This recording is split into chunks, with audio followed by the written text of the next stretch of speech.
주신 하나님의 말씀은 출애굽기 3장 말씀입니다. 출애굽기 3장 말씀입니다. 제가 가진 성경으로는 구약 성경 84페이지입니다.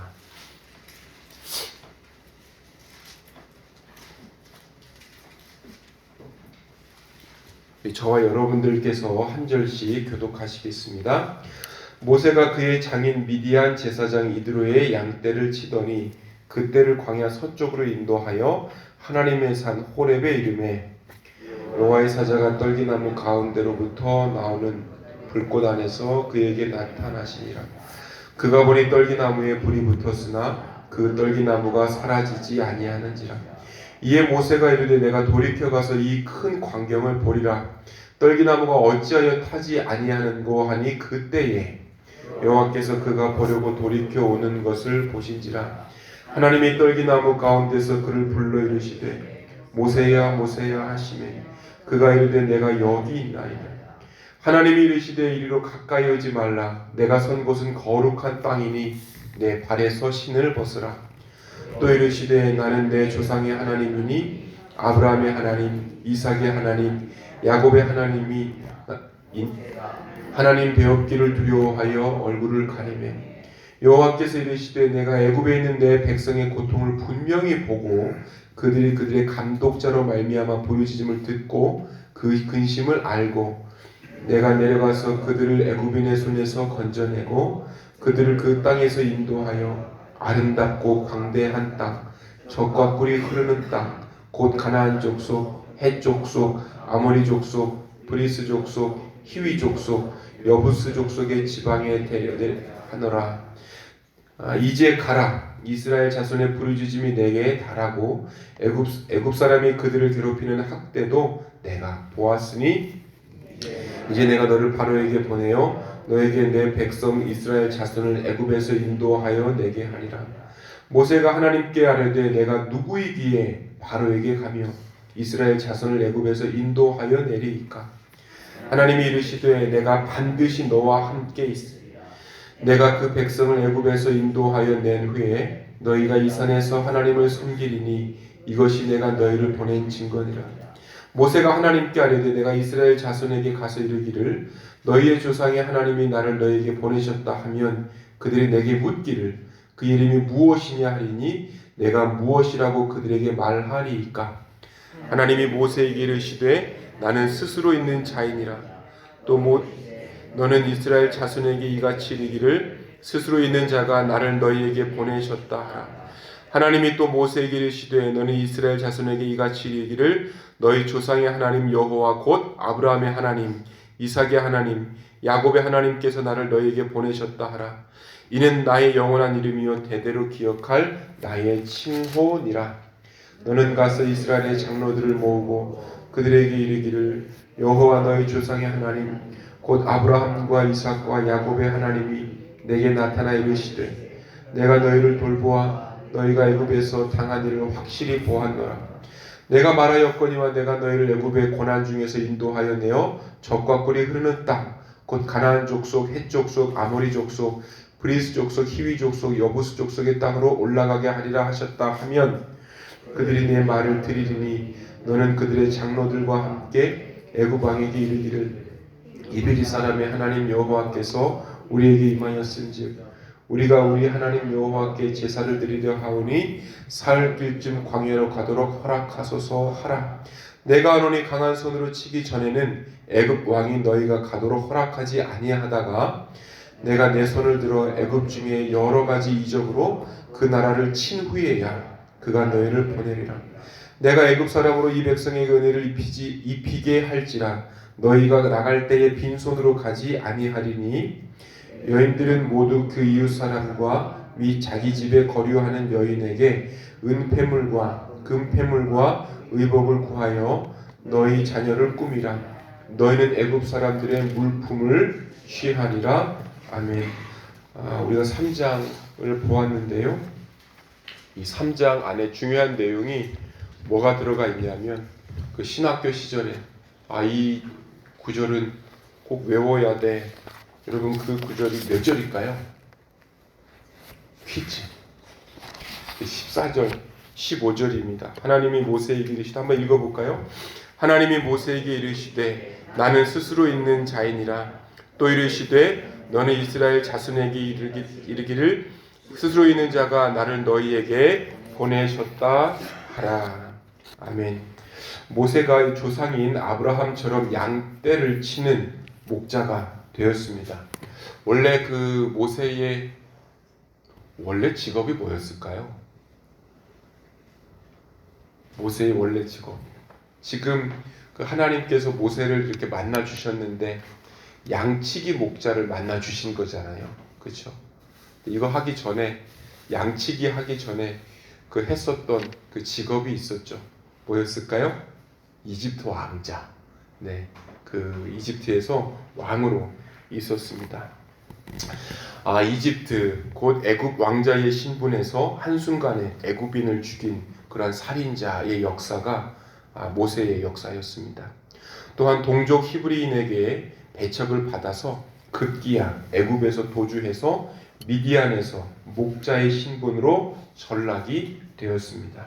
아주 평범한 인생을 살았을 거예요. 어느 날 모세가 양떼를 이끌고 광야의 서쪽 애굽 쪽으로 가다가 호렙이라고 부르는 그 산에 이르렀습니다. 바로 이 호렙산에서 모세는 뜻밖에도 하나님을 만나게 돼요. 그리고 이 만남이 모세의 방향을 결정짓습니다. 구약 성경을 이렇게 보시면요, 선지자가 되는 과정들이 어떤 그 비슷비슷하고 동일한 과정들이 나오게 됩니다. 선지자로 뭐라고 얘기할까요? 선지자가 되는 그러한 과정 세 가지가 있는데, 소명입니다. 첫 번째로는 소명, 이름 부름을 받고, 그리고 파송이 되는 그러한 과정, 그리고 전달자의 역할을 하는 그러한 과정, 소명과 파송과 전달자, 이 세 가지가 바로 선지자가 되는 그러한 과정이에요. 오늘 출애굽기 3장에서도 이 중요한 과정들을 볼 수가 있습니다. 3장 1절에서 6절을 보니까요, 소명, 이름의 부르심을 받는 그러한 장면을 우리가 보았습니다. 모세가 호렙산에서 뜻밖의 광경을 하나 목격을 하죠. 떨기나무에 불이 붙었는데도 타지를 않았었던 거예요. 호렙산 주변 광야에서 흔히 볼 수 있는 키가 작은 떨기나무. 저는 맨 처음에 이 떨기나무가 땅에 박혀가지고 이렇게 잘 자라나는 이제 그런 나무인 줄 알았는데, 인터넷이나 한번 찾아보니까 밑둥이 잘려가지고요, 이렇게 막 돌아다니는 이제 그러한 나무, 떨기나무입니다. 하도 연약해가지고 바람이 이렇게 불면 이렇게 휙 갔다가, 또 바람이 저렇게 불면 또 휙 갔다가, 이게 떨기나무인 거예요. 이제 중동 사막 지역이 얼마나 뜨겁습니까? 아버지께서 그 리비아의 대수로 공사 거기를 가셨는데, 후라이팬이 필요 없다. 자동차 본넷에다가 그 계란 터트리면 언제든지 먹을 수 있다. 그랬던 지역이 리비아 지역이 중동 지역이라는 말이에요. 기름 두를 필요도 없이 후라이팬 탁 깨가지고 탁 하면 그렇게 익어버리는 그렇게 뜨거운 지역. 이 떨기나무가 어떻게 했습니까? 뜨거우니까 이렇게 갔다가 또 저렇게 갔다가 또 뜨거우면 자기 스스로 타는 나무가 떨기나무인 거예요. 자기 스스로 타가지고 없어지는 나무, 쉽게 없어지는 나무, 굉장히 연약한 나무가 바로 이러한 떨기나무였습니다. 그런데 그런 연약한 가시덤불과도 같은 떨기나무에 불꽃이 일었다, 불이 일었다, 나무가 사라지지 않았다, 소멸되지 않았었던 그러한 현상들을 보고 모세가 기이하게 여겼었던 거예요. 그래서 모세도 3장 3절에 뭐라고 얘기하죠? 내가 돌이켜가서 이 큰 광경을 보리라. 떨기나무가 어찌하여 타지 아니하는고 하니, 이렇게 얘기하고 있었던 거예요. 불이 타오르는 가운데서도 사라지지 않는 떨기나무, 기이하게 여겼었던 것처럼 우리에게도 중요한 메시지를 주는 거예요. 하나님께서 모세에게 나타나실 때에 한번 생각해 볼 수 있습니다. 꼭 떨기나무와 불로서 나타나셨어야 됐을까? 아브라함을 만나시듯이 이삭을 만나시듯이 비교적 평범한 모습들을 보여주실 수도 있으실 텐데 왜 타지 않는 그런 떨기나무 그리고 불을 보여주셨을까? 여러분 무엇으로 생각이 되셨습니까? 가만두어도 타 없어질 떨기나무 아마 모세의 모습은 아니었을까요? 불 아마 하나님의 모습은 아니었을까요? 하나님의 불이 붙으니 죽을 것도 살리시고 결국 불의 역사로 나타나실 당신의 모습을 보여주고 싶으셨던 것은 아니었을까요? 떨기나무가 이 세상의 나무 중에서 가장 보잘것없는 나무 중에 하나에 속합니다. 그래서 여기에서 떨기나무란 애굽에서 억압받고 있는 이스라엘의 비참한 처지이지는 않았을까요? 떨기나무에 불이 붙었다는 사실, 히브리 백성들에게 하나님께서 함께 하신다는 바로 그러한 뜻이었습니다. 타오르는 불과 사라지지 않는 떨기나무, 하나님께서는 하찮은 떨기나무와도 같은 이스라엘 가운데 계시면서 그들을 없애버리지 않으시고 끝까지 지켜주시고 동행하셔서 약속을 이루시는 하나님이심을 나타내고 싶으셨던 거예요. 이 떨기나무가 신명기에 가게 되면 출애굽기 말미에 가게 되면 더 구체적으로 나타나게 되죠.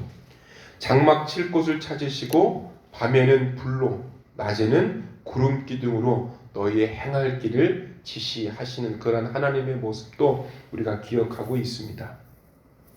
출애굽기 3장 7절에서 12절에 가시면 파송의 모습을 우리가 볼 수 있는 거예요. 하나님께서 애굽에 있는 이스라엘 백성의 고통을 알고 계심을 말씀하고 계십니다. 3장 7절을 우리 한 번 더 읽어보시겠습니다. 시작.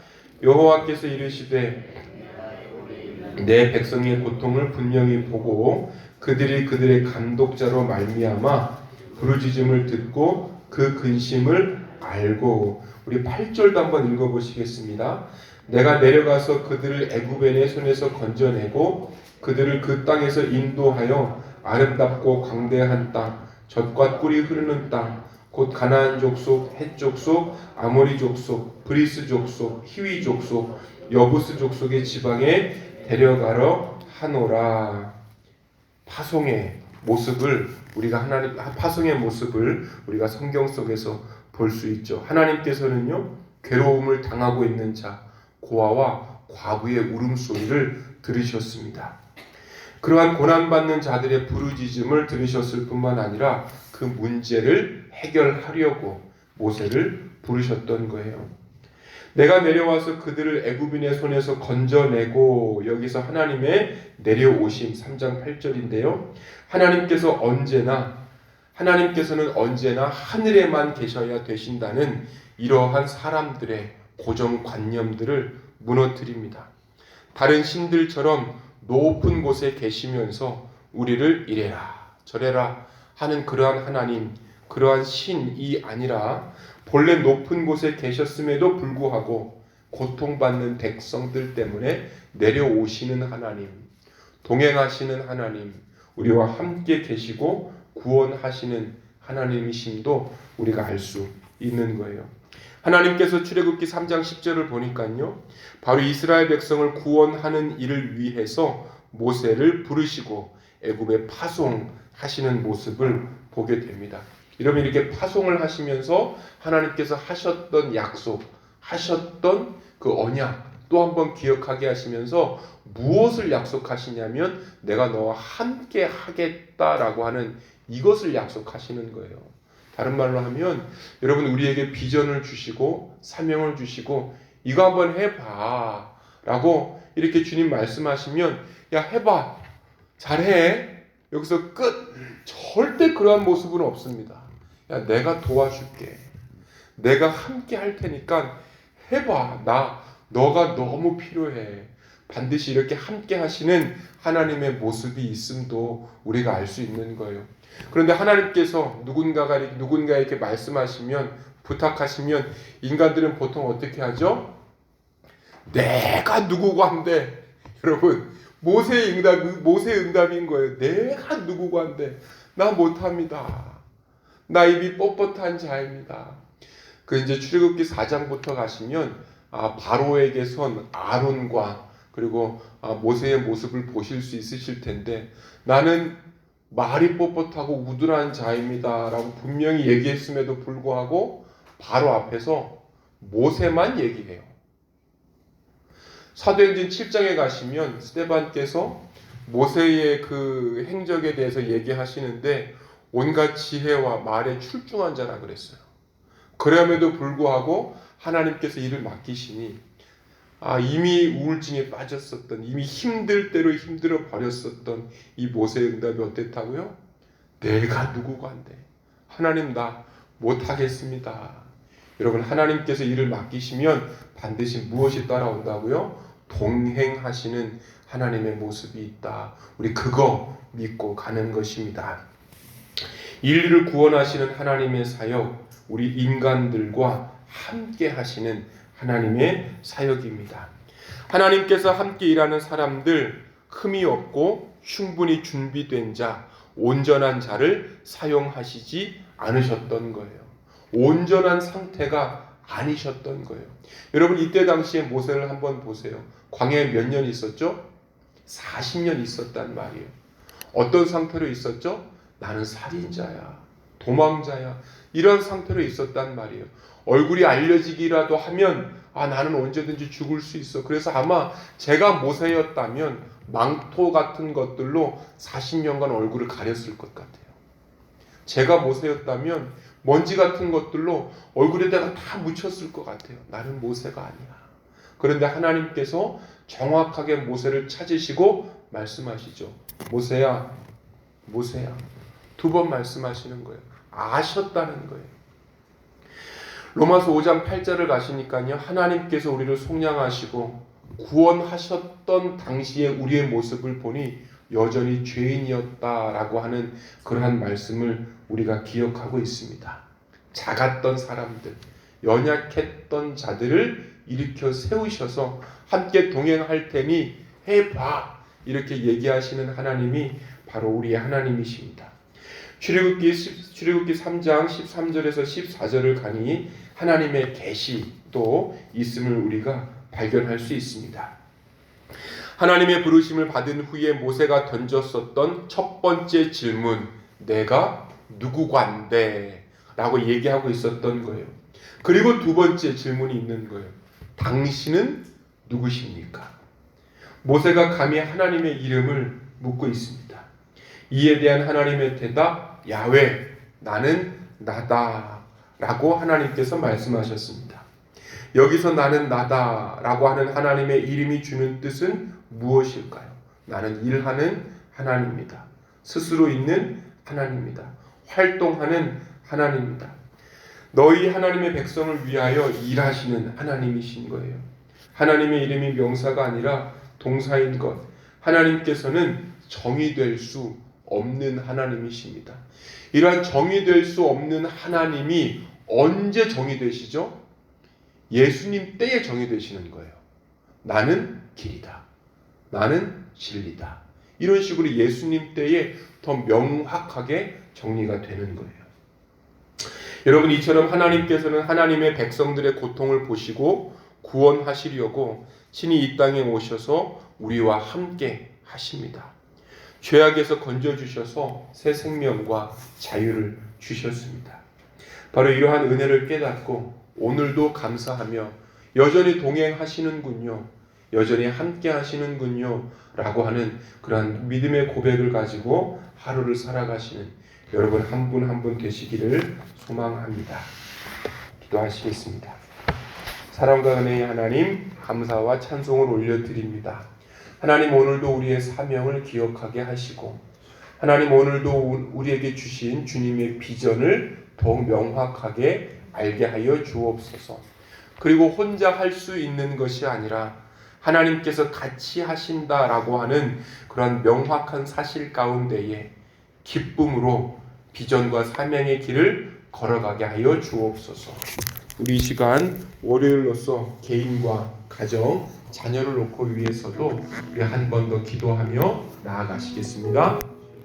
도우시고 역사하시는 아버지 하나님, 감사와 찬송을 올려드립니다.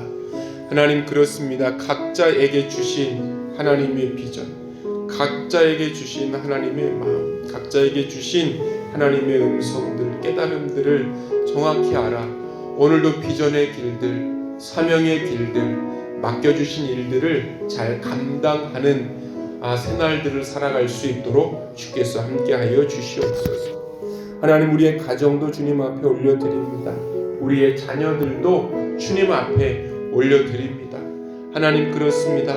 아버지 하나님이여, 아버지 하나님이여, 그들에게도 아버지 하나님의 사랑을 더 잘할 수 있도록 함께하여 주시기를 원합니다. 하나님의 온 가족이 주님의 백성이 되어서 하나님의 영광을 위해서, 하나님의 나라를 위해서 쓰임받는 자들만 되도록 주께서 함께하여 주옵소서. 사랑과 은혜의 하나님, 감사와 찬송을 올려드립니다. 하나님, 모세가 모세의 인생을 살았던 것처럼 하나님 우리도 연약함을 이 시간 인정합니다. 그래도 하나님, 비전을 주신 하나님, 그리고 사명을 주신 하나님께서 우리와 함께 하신다는 그 사실에 우리가 감사하며 비전의 길들을 여전하게 걸어갈 수 있는 우리의 발걸음 되게 하여 주옵소서. 감사와 찬송을 올려드리며 예수님의 이름으로 기도하였습니다. 아멘.